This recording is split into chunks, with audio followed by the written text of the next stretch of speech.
no Wi-Fi, no air conditioning, scurvy, dysentery, smallpox. Yep, we're back to square one, matey. Welcome aboard the Mayflower 2.0, your adventure awaits. But before you sign on the dotted line, here are 10 reasons why you'd regret signing onto a ship in the 1600s. Number 10. The food. Food aboard a ship in the 1600s would likely be rotten. Why? Because they used to preserve it by soaking it in brine, pickling it, or drying it out. And let us not forget about the infestation of rats and cockroaches that would happily gnaw on your grub too. We can only imagine what they were thinking when they bit into a nice juicy piece of preserved meat. Yikes. If you were lucky enough to sail on a ship that had a full pantry, you might find yourself eating hardtack, which was basically like biscuits made of flour and water that were so hard you needed to soak them in your grog to make them edible. Hardtack was so tough that they used it to practice their sword skills on. Imagine biting into that after a long sea voyage. It probably wouldn't taste any better than cardboard. And if you were feeling really adventurous, you might try some salt meat, which is exactly what it sounds like. Meat that's been cured with lots and lots of salt. It's a little bit salty. No. 9. The hammocks. Cramped, dirty and uncomfortable would be the best way to describe the hammocks. And forget about having your own private room with a comfy bed to snuggle into at night. You'd be sleeping in a hammock with the entire crew, shoulder to shoulder, literally. The hammocks would be swaying and creaking all night long as the ship sailed the high seas. And don't even get us started on the lack of privacy. In the cramped conditions of a 1600 ship, you could expect to be sharing a hammock with several other crew members. So if you're someone who needs their beauty sleep or struggles to sleep with a partner, life on board won't be easy. And if you manage to avoid being awoken by your snoring bunkmates or the rocking of the ship, you might find yourself rudely interrupted by the occasional rat or cockroach crawling over your face. Number 8. Disease. Ah yes, the joys of sailing in the 1600s, where the air is filled with the sweet scent of rotting waste and the sound of men coughing up blood. Forget about fresh air and sunshine. You'll be stuck below deck with the stale air and the lingering stench of human waste. The lack of basic hygiene practices meant that diseases spread like wildfire. Smallpox was a common occurrence, causing fevers, rashes, and even blindness. And let's not forget about the delights of tropical ulcers, a bacterial infection that could turn a simple cut or bruise into a serious health hazard. With limited medical knowledge and the filth that surrounded them, even a small injury could turn into a major problem, and if you managed to survive the journey, you might find yourself stuck on shore with scurvy, a disease caused by a vitamin C deficiency that could leave you with bleeding gums, tooth loss, and even death. Number 7. Piracy. One of the biggest dangers of sailing in the 1600s was the risk of being attacked by pirates. These daring seafarers were known for their speed, agility, and ruthlessness, making them a formidable threat to any ship they encountered. If you were captured by pirates, you could expect to be thrown into the brig, a dark, dank prison below deck. You'd be crammed in with other captives, all of you hoping to be ransomed. But there was no guarantee of that happening. Pirates were known for their brutality, and many captives were tortured to make their journey just a little more miserable. No, 6 storms. Storms were a common occurrence in the 1600s, and they could last for days, sometimes even weeks. Imagine being stuck on a tiny ship tossed around by huge waves, winds howling around you as the ship creaks and groans under the strain. And if that wasn't enough, add in the fact that you're surrounded by men who are scared, exhausted, and possibly injured. The rocking and rolling of the ship during a storm could make it difficult to do pretty much everything, from eating and drinking to standing up. And the constant spray of seawater could make everything even more slippery. No. 5. Mutiny. Mutiny was another common occurrence on ships in the 1600s. When the crew became discontent with their working conditions or the leadership of the ship, things could turn ugly. A mutiny could quickly turn violent and even deadly, and it was not uncommon for sailors to be hanged or marooned as punishment for their involvement in a mutiny. 4. The heat. Sailing in the 1600s meant spending long periods of time in the scorching heat of the sun. Without air conditioning or even proper ventilation, the decks of a ship could become a sweltering sauna. Add in the smell of rotting waste and sweat of the crew, and you have a recipe for discomfort. No. 3. The cold. On the other hand, if you happen to be sailing in the wrong season, you might find yourself in the freezing cold. Imagine being stuck on a ship with freezing temperatures, icy winds whipping across the deck, and the constant spray of cold seawater. It's enough to make anyone shiver, and if you're not properly dressed for the weather, you could find yourself at risk of hypothermia. Number 2. Whales. While whales might seem like an exciting sight today, in the 1600s they were a dangerous menace to ships. Whale attacks were not uncommon, and these massive creatures could easily capsize a small ship. Number 1. The captain. Let's not forget the person at the helm of this crazy journey, the captain. Depending on who you got, your experience could vary wildly. Some captains were experienced and knowledgeable, while others were reckless and inexperienced. And let's not forget about the Blackbeard type characters, the infamous pirates who preyed on unsuspecting sailors. Being captured by a pirate captain meant certain doom, so keep an eye out for that black spot on the horizon. It might not be a friendly hello from a fellow sailor, but rather a warning of the rough ride that awaits you. Signing onto a ship in the 1600s may sound like an exciting adventure, but it was really more of a gamble with life itself. From disease and storms to mutiny and the unpredictable nature of the sea, the risks were high. But hey, the food was probably rotten anyway. On September 1629, after a voyage lasting more than 2 years, the Batavia was wrecked on the shores of a small island in the Indian Ocean. The ship had sailed from the port of Texel in the Netherlands to the East Indian port of Batavia. It was carrying a fortune in gold, silver and spices, along with 342 passengers, including women and children. But due to navigational errors, the Batavia ended up on the rocks near the island now known as Beacon Island. Most of the passengers and crews survived the shipwreck, but they were stranded on an island with little food and water, no shelter and attacks by the local population. How did the survivors cope, and what happened to the leaders who betrayed them? When the ship first hit the sandbar, it tore the Batavia's hull, causing the vessel to begin to flood immediately. Fortunately, the wind shifted direction, pushing the Batavia away from the sandbar and allowing the crew to drop anchor. Onlookers on shore watched as the crew rowed to safety, salvaging what they could before the ship ultimately succumbed to the relentless waves. But unfortunately, that's where their good luck ran out. When the survivors reached the island, they realized it wasn't as deserted as they'd hoped. A group of people were already there, the ancestors of the native population. Although the two groups shared nothing in common, the newcomers were greeted with open arms. They learned that the islanders lived on the fruits and vegetables that grew naturally on the island, hunted wild pigs and drank fresh coconut milk. Unfortunately, these resources weren't enough to feed everyone, so the 342 castaways would have to ration what little food they desalvaged from the Batavia or hunt for animals on land. Over the next few weeks, the settlers divided the island into 2 camps. One was located near the shore close to the island's freshwater source, while the other was set further inland. This second camp never really got off the ground, mainly because its residents struggled to find enough water. With only one stream on the entire island, most of the settlers were forced to drink salty ocean water. Unsurprisingly, they quickly became sick. At this point, the group in the seaside camp offered the others the option to move in with them. However, those living inland refused until they were practically dying of thirst. Then suddenly, some of the men remembered that there was another small stream at the far end of the island. The group decided to send 7 men to investigate. If the water was clean, then the rest of the inlanders would pack up and move to the safer camp. But when the men returned, they reported that monkeys had been seen around the stream and that the water tasted like monkey urine. After drinking the contaminated water, a woman named Sarah, her daughter, a sailor named Francois, and 3 other men all died. Meanwhile, the castaways in the other camp were struggling to find enough food and caught several goats and pigs that had been swimming between the island and the mainland. But the animals bred quickly and soon the settlers were dealing with an overpopulation of livestock. They also caught fish, but this required them to venture too far from the camp, meaning many of the fish were eaten by sharks. Even the seemingly plentiful coconuts began to run low. All the while, reports of cannibalism began to filter back to Europe. First, it was sailors who claimed that natives had eaten some of the castaways. Then letters arrived detailing how the Dutch were eating the bodies of their loved ones who had passed away. Now, we don't know if these reports were accurate, but it's possible that when the settlers began to starve, things took a turn for the worse. By October, many people had already lost their minds, while others went blind. As time passed, more and more people died. Meanwhile, the remaining survivors were desperate for rescue, so in November they built a bonfire on the beach in the shape of a cross and lit it with pieces of resin. Days later, they spotted a ship on the horizon and sent 2 men out to hail it, but the captain didn't believe that they were castaways. He thought they were locals and sailed right past them.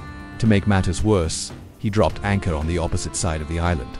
When the castaways realized they hadn't been seen, they split into 2 groups, one led by a man named Pelsert, who was the wealthiest passenger on the Batavia, and the other led by a sailor named Wijbrand van den Berg. Pelsert's group wanted to approach the ship directly. However, the captain soon noticed them and fired warning shots into the air, believing that they were trying to attack him. Seeing that there was no hope of rescue, Pelsert's group returned to their camp, but Van den Berg was furious. He felt that the captain had deliberately ignored the castaways and wanted revenge. That night, he and 4 accomplices snuck into the forest to build a large fire, hoping that the smoke would cover the scent of their plan as they stole Pelsert's boat. They planned to sail to the mainland, steal supplies and return before anyone realized what had happened. Unfortunately for them, their plan was foiled by one of the women staying in the camp. She spotted the missing boat and raised the alarm. While Van den Berg and his men were gone, the settlers packed as much food as they could carry and sailed to the mainland. There they found water, fruit, and deer to hunt. Life was good until they realized they had left the island without any weapons. When Van den Berg and his crew returned, they realized what had happened. Enraged, they murdered the woman who had blown their plan. The men then fled into the forest where they were stalked by packs of hunting dogs brought to the island by the Batavia. Over the next few weeks, the castaways were picked off one by one until only 5 remained. Van Denberg, 2 young boys, a girl and a woman. The 4 survivors were eventually captured by the islanders, but not before they fought back bravely. In fact, they killed several of the natives, possibly even the chief. Unfortunately, they were outnumbered and eventually killed. Only one man named Joris managed to escape and swim to the mainland. As for the others, they were taken back to the island where they were chopped to pieces and cooked over an open fire. When Joris returned to the island a few days later, he saw bodies piled up near the fire. Some were too rotten to identify, but he recognized the clothes of the woman and 2 of the boys.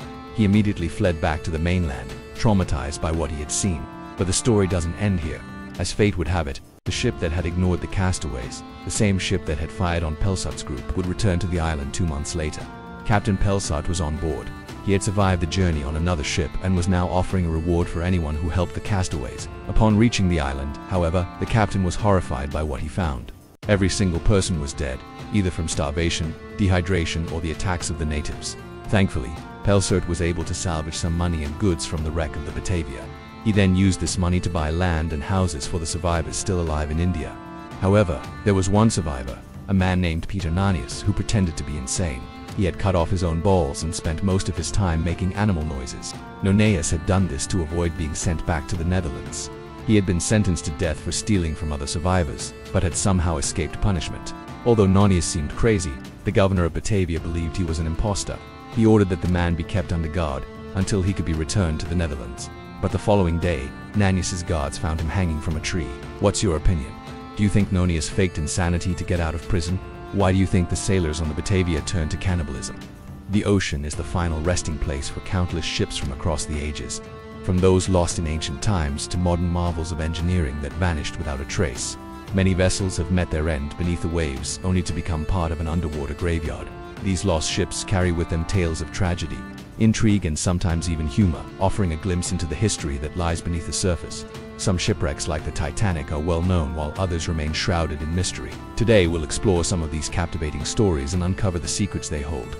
So sit back, relax, and join us on this journey as we dive into the depths of maritime history and uncover the truth behind some of the most intriguing lost ships ever found. Number 7. The Great Lakes. Legend has it that somewhere beneath the waves of the Great Lakes lie the remains of a massive vessel, a wooden boat that once boasted the proud name Lady of the Lake. It was said to be so grand that it resembled a floating palace, complete with luxurious amenities that pampered its passengers. However, during a fierce storm that swept across the lakes in 1854, the ship encountered treacherous conditions that tested its strength and resilience. As the winds howled and the waves crashed against the hull, the ship began to crack and splinter, eventually succumbing to the unforgiving waters and sinking to the bottom of Lake Michigan. With it, many lives were lost, leaving behind a legacy of sorrow and mystery. The exact location of the ship's remains has remained a secret for decades, known only to a few. But now, thanks to modern technology and the relentless pursuit of knowledge, the search for the lost Lady of the Lake has intensified. Explorers and historians alike are on the hunt to uncover the truth behind this legendary vessel and bring it back to the surface, not just as a reminder of the past, but as a testament to the human spirit of adventure and resilience in the face of nature's fury. No. 6. The Last Confederate Raider. Imagine a time when the American Civil War was raging and the seas were filled with the tension of battle.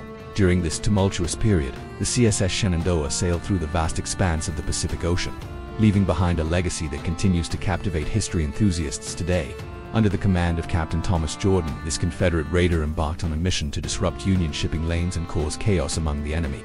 Its path took it far beyond the borders of the United States, traversing the treacherous waters of the Pacific and leaving a trail of both triumph and controversy in its wake. But as the war came to an end, so did the journey of the CSS Shenandoah. After enduring months at sea and facing numerous challenges, the ship ultimately met its demise on the shores of Chile, where it was captured and scuttled by the Chilean Navy. The story of this remarkable vessel offers a unique perspective on a lesser-known aspect of the Civil War, shedding light on the strategies and sacrifices made by the Confederacy during a time when the nation was torn apart. And as we delve deeper into the details of its journey, we'll discover the impact it had on international relations and the lasting legacy it left behind. Number 5. The Steamship City of Rome. Picture this. The year is 1906, and the steamship city of Rome is sailing through the treacherous waters of the North Atlantic. Suddenly, disaster strikes and the ship springs a leak, endangering the lives of everyone on board. With the ship's fate hanging in the balance, an urgent message is sent out for help. As the clock ticks and the water continues to pour in, the crew and passengers brace for impact, knowing that their survival is now in the hands of fate. But as the story goes, the captain of the nearby ship, unaware of the impending danger, chooses to ignore the pleas for assistance, and when he finally realizes the next morning what he had failed to do, it's already too late. The city of Rome has sunk and many lives have been lost. This tragic tale serves as a reminder of the importance of swift action and the devastating consequences that can arise from a moment's lapse in attention. No. 4. The Titanic's sister ship, the Olympic. Imagine a time when the seas were dominated by some of the largest and most luxurious ships ever built. The Olympic-class ocean liners. Among them, the RMS Olympic held a special place as the first of its kind, a symbol of technological advancement and human ingenuity. But as the saying goes, all good things must come to an end. And the Olympic's journey was no exception. Over the course of its service, the ship faced numerous challenges that tested its durability and pushed it to its limits. From collisions with other vessels to encounters with dangerous waters, the Olympic endured it all. However, the strain of these events gradually took its toll on the ship, the structure, and it became apparent that the time had come to retire. The once mighty liner was stripped of its grandeur and transformed into a hulk, a shadow of its former self. Yet, despite its diminished state, the Olympic continued to serve a purpose as a training vessel, imparting its wisdom and experience to the next generation of sailors. And as we delve deeper into the story of this remarkable ship, we'll uncover the legacy it left behind and the impact it had on the world of maritime history. 3. The USS Scorpion. The year is 1967 and the Cold War is heating up. Enter the USS Scorpion, a United States Navy nuclear submarine that was cutting through the waters of the Atlantic Ocean. It was a powerful and sophisticated machine equipped with the latest technology of the time. But like many advanced pieces of machinery, the Scorpion had a mind of its own. As the sub plunged into the depths, it encountered a series of malfunctions that threatened to turn the mission into a disaster. Despite the best efforts of the crew, the Scorpion found itself trapped in a terrifying game of cat and mouse with danger lurking around every corner. But as the situation grew increasingly dire, the crew refused to give up. They worked tirelessly to fix the malfunctioning equipment and navigate the treacherous waters. And in the end, it was their courage and determination that saved them from certain doom. 2. The San Jose. Imagine a time when pirates ruled the seas and fortunes were made and lost in the blink of an eye. In 1708, the Spanish galleon San Jose was sailing through the Caribbean, laden with riches beyond measure. It was a floating treasure chest, a symbol of wealth and power. But as the ship sailed through the treacherous waters, it became the target of one of the most infamous pirates of all time, Sir Henry Morgan. The ensuing battle was epic, a clash of swords and cannons that left the sea running red with blood. In the end, the San Jose was captured, and its riches divided among the crew of the victorious ship. The spoils included gold, silver, emeralds, and jewels that were said to be worth billions of dollars in today's currency. And as the tale goes, the pirates who got their hands on the treasure never looked back. They retired to a life of luxury and debauchery, leaving behind a legend that has captured the imaginations of people for centuries. 1. The Merchant Royal. Imagine a time when the seas were a treacherous playground for fortune seekers and the treasures of the East were highly sought after. In 1641, a merchant ship named the Merchant Royal set sail on a voyage from the bustling port of London to the exotic markets of the Americas.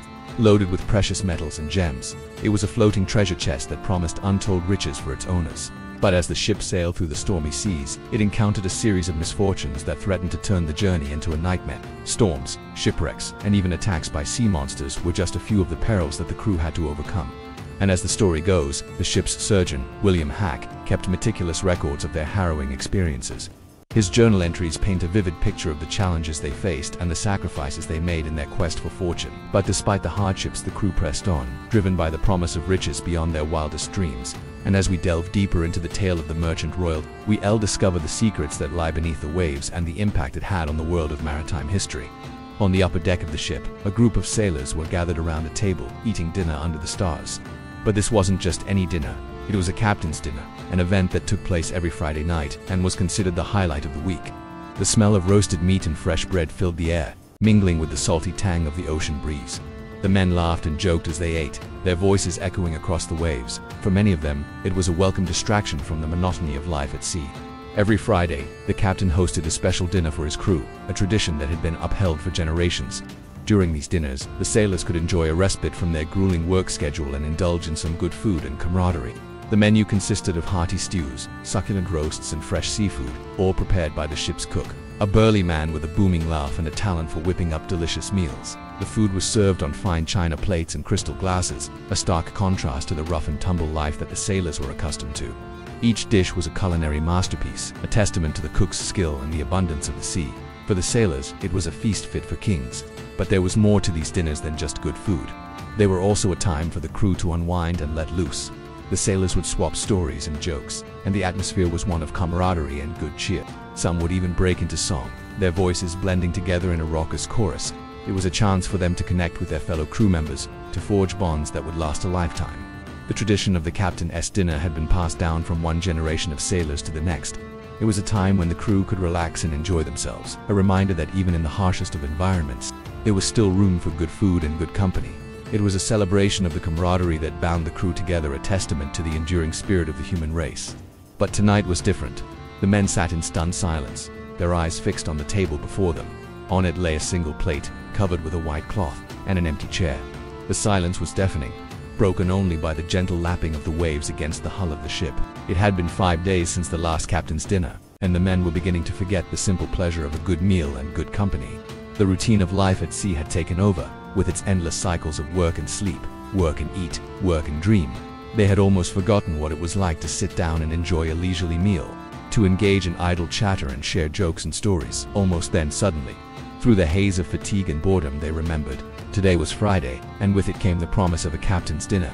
A surge of excitement ran through the ranks, quickly followed by a wave of disappointment. The ship's cook had gone missing. One moment he was there, bustling about the galley, stirring pots and pans, singing songs at the top of his lungs. And the next, he had vanished without a trace. The men had searched for him high and low, but the cook was nowhere to be found. Now, with the dinner approaching, they were faced with the grim reality that they would have to go hungry. Just as their hope began to dwindle, the first mate entered the mess hall. His face was grim, his eyes downcast. He carried with him an air of authority that commanded attention. As he approached the table, the men fell silent, their eyes fixed on him. The first mate cleared his throat and spoke in a voice that was both firm and respectful. "Men, I have news to deliver. News that I hoped we would never have to hear. Our captain is dead." A gasp went around the table. The men couldn't believe what they were hearing. Their captain, strong and resilient, had been through countless storms and battles, always coming out on top. To think that he could be taken away from them so suddenly was unthinkable. The first mate continued, his voice heavy with grief. "He passed away in his sleep last night. It was sudden and unexpected." The men were silent. They couldn't comprehend how they were supposed to carry on without their leader, without the man who had guided them through thick and thin. They looked at the empty chair at the head of the table and felt a sense of loss so profound it brought tears to their eyes. The first mate, realizing the gravity of the situation, knew that he had to take charge. He had been with the captain for many years and understood the importance of tradition. He also knew that the crew needed something to hold on to, something to give them hope in these dark times. So he made a decision. He would honor the tradition of the captain's dinner, not out of obligation, but out of respect and love for their fallen leader. "We will honor our captain," he said, his voice ringing with conviction. "By continuing the tradition of the captain's dinner, we will eat in his honor and remember all the great times we shared with him." The men looked up, a glimmer of hope returning to their eyes. The first mate was right. This was their captain, and they would do as he would want them to do. They began to prepare for the dinner, each man taking on a role. Some set the table, while others helped the remaining crew members prepare the meal. They worked in silence, their movements slow and deliberate, their grief still fresh and raw.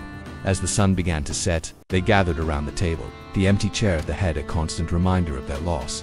They bowed their heads in a moment of silence, paying their respects to their fallen leader. Then they began to eat, the silence broken only by the clinking of forks and knives against plates. Each man was lost in his own thoughts, remembering the good times, the challenges they had overcome together, the laughter and the camaraderie. They ate slowly, savoring each bite, knowing that this was a tradition that had been passed down for generations, and now it was their turn to keep it alive. As the night wore on, the men began to open up, sharing stories and jokes. They talked about the quirks and habits of their captain, the funny things he had said and done, the lessons he had taught them. They laughed, they cried, they reminisced, and in doing so, they began to heal. The first mate, watching the men, felt a sense of pride and gratitude. He knew that this dinner was more than just a meal. It was a celebration of their bond, their brotherhood, their shared history, and he was honored to be a part of it. The captain's dinner had started out as a somber affair, a tribute to a fallen leader, but it had turned into something more, something that gave the men hope in the midst of despair, something that reminded them that they were not alone. In their grief, they had each other, and they had the memory of their captain to guide them through the dark times. As the moon climbed higher in the sky, the men finally rose from the table, their bodies weary, their spirits lifted. They had honored their captain, they had kept the tradition alive, and they had found comfort in each other's company. They knew that he would have wanted it that way. He would have wanted them to grieve, to remember, and to move forward together, stronger and more united than ever before. And so, under the watchful gaze of the stars, the men of the ship prepared to start their watch. They were tired, but their eyes were bright with renewed determination.